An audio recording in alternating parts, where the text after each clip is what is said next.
more theorems about the properties of order, shall we? And let's see how it will go. And, well, let me pick out a theorem that I think will be useful for us. If A is greater than 0, then what can we say about the opposite of A? And what would you like to say, Doug? And we would like to say that it's less than 0. And let me call this part 1, and in part 2, in which we may say if A is less than 0, then our conclusion would be that the opposite of A then must be greater than 0. And I think you'll agree that this will hold true for every real number A for every number belonging to the set of reals. All right? Now, rather than proving both parts of this, let's actually prove just, we'll say the first part, all right? In which here is our statement and our reason for that statement, and let's see how it will go. And again, let's indicate A is greater than 0, and our reason for this, of course, is, what can we say, Bill? The hypothesis. This is our hypothesis, all right? And let's look at that and say to ourselves, well, if we were to add the opposite of A to this left-hand side of our inequality, certainly then, right, we are then going to also add the opposite of A to the right-hand side of our inequality. All right, let's consider this and see what happens. And of course, our reason for saying this is The additive property of inequality. this is our additive, what they call an axiom of inequality, okay? And now looking here on the left-hand side, A plus the opposite of A we know is 0, and on the right-hand side we have is greater than, and now let's do two steps here at one. On the right-hand side we have 0 plus the opposite of A we know is what? The opposite of A. On the left-hand side, the reason for this, A plus the opposite of A is 0, is what? This is our additive, what is it? Inverse axiom. And for us to say that 0 plus the opposite of A is 0, is rather the opposite of A, is what reason, Don? 0 axiom. All right, the addition axiom of the number 0. It isn't quite in the pattern that we would like, so let me simply take this statement in step 3 here, 0 is greater than the opposite of A, and let's read it, say, from right to left, shall we? In which we'll have the opposite of A then is going to be what? Less than 0. And let me just write here, well, let me just simply say a rewritten step number 3, okay? Step number 3, which I think is what we want to conclude. Have we proved what we would like to prove? All right, and I think we're done. Good, let's look at another theorem that is quite straightforward, in which it's going to be quite useful for us. For every A in the set of real numbers, in which A is not equal to the number 0, let's take that number A and square it. And what then can we say about every number which is squared that is not 0? Every non-zero real number, Bill? It's greater than 0. We then know that it is greater than 0. Well, in fact, this is what we would like to prove, okay? So let's also try to prove this statement. And here is our statement and our reason for each statement. And notice here now, if A is not 0, I think what we need to do is to consider two cases for this theorem. And by our trichotomy axiom, or our comparison axiom, what then can we say? Oh, if A is not 0, let's then let A be, well, we have a choice here, Doug. Let's let A, you say, is less than 0. All right, let's select this. And here I think our reason would be, what? What can we say, Doug? Our comparison axiom, okay? Our comparison axiom. Now, if A is less than 0, let's look at this and multiply both sides of our inequality through by the number A. And as soon as A is less than 0, what now is going to happen to the sense of our inequality here? Our one theorem, or rather our axiom about the multiplicative property of inequality. Peter says The inequality is greater than 0. the inequality is reversed, and so then we must say what? A times A is greater than 0 times A. All right? Let's write on the right-hand side the fact that we have multiplied. Now, what then is our reason for this? This is, I think I've said it. What then is our reason here? This is our multiplicative axiom of what? Inequality. All right, our multiplicative axiom of inequality. And of course, a times a, we know, has another name, which we call a squared is greater than, and 0 times a is 0. We have two reasons here, the first of which is the definition of a power. Is that right? A times a is a squared, and on the right-hand side, 0 times a is 0. Is what reason for that, Michael? Our multiplicative axiom of 0. All right? Now notice here we have only 1/2 of what we would like to prove actually proven. And now let's look at the other case in which here, if we start out in which we said let a be less than 0, what now would we like to assume or say, Brenda? That a is greater than 0. Let's let a be greater than 0. And again here, I think we may say that this is because of our comparison axiom. And now in step 5, again, let's multiply both sides through by what number? By a. Now the fact that a is greater than 0, if we were to multiply through by a, what happens to the inequality here? It stays the same. It then is greater than 0 times a. And our reason for this, again, is what? Our multiplicative axiom of inequality. All right, good. Multiplicative axiom of inequality. And finally then, step 6, a times a is a squared is greater than 0 times a is 0 for the same reasons in which we have our definition of a power, and 0 times a is 0 is our multiplicative axiom of 0. Is that right? Now, are we done? Have we proved the two parts of this theorem? And notice then that any non-zero number squared is always going to be what?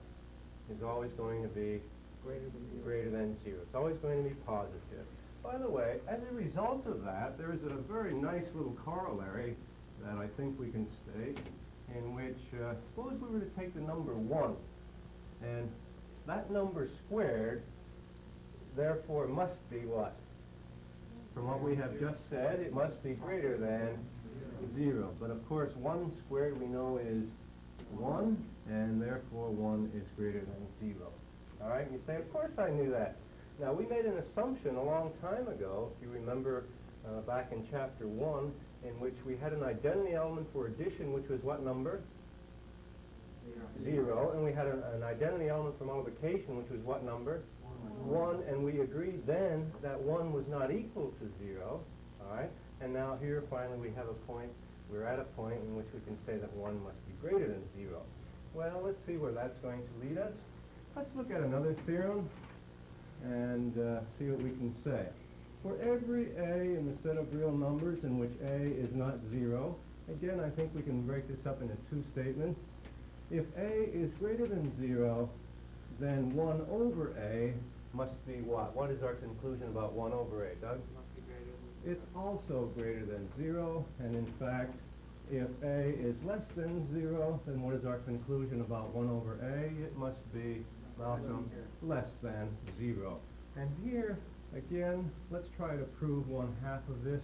Well, let's just prove the first part of it, in which here is our statement, and the reason for that statement, all right? And in fact, this proof right here introduces the whole notion of an indirect proof. And I think that from your Algebra 1 course, you did a few examples, a few theorems in which you had to prove a statement by an indirect method. In geometry, those of you who had geometry, you had to prove some statements by an indirect method. So let's review what that method is again, all right? Now, let's look at, let's just prove the first half of it here. Now let's look at our conclusion of what we would like to prove, namely 1 over a is greater than 0. And in our indirect process, what then would we like to say? What then is our assumption which we'd like to make? Bill? 1 over a is not greater. All right, let's assume that 1 over a is not greater than 0, all right? And we can make that assumption, certainly. Now, on the basis of this assumption, then, let's proceed in a logical fashion using our theorems and our axioms and everything that we've been doing. And what we would like to do is to arrive at a, what? Well, first of all, we would like to arrive at a contradiction. And once we have a contradiction, and in fact, once we have explored all possibilities, and in which we do arrive at a contradiction in each case, we then would do what with our assumption that we've made here? we'll simply discard that assumption as a statement which is not true, and then accept the conclusion of the theorem itself. Okay? So let's see how it goes. Well, if 1 over a is not greater than 0, all right, let's then break it up into two situations. What then is one situation in which we can say, let's let 1 over a, if 1 over a is not greater than 0, what possibilities exist, Kirby? 1 over a is equal to 0. And again, our reason for this, once we have made this assumption, would be what? Again, I think we will say that this is our comparison axiom. All right, now as soon as we have said that, let's multiply both sides through by this number a. All right? And if we were to do so, we have a times 1 over a, that is equal to a times 0. And we know that our reason for this is our multiplicative axiom of equality now, in this case. Is that right? Now, on the left-hand side, we have a times 1 over a, and we know that that's equal to 1. And on the right-hand side, we have a times 0. We know that's equal to 0. And in fact, let's give our reasons for this. A times 1 over a is what property? This is our multiplicative inverse axiom. And a times 0 is our, what? Multiplicative axiom of the number 0. And right here, we have 1 is equal to 0. Then let's simply write in the word contradiction. All right? Certainly, this is a contradiction. We know that from our assumptions that we made earlier. Well, let me come over here, and let's continue with the proof in step 4.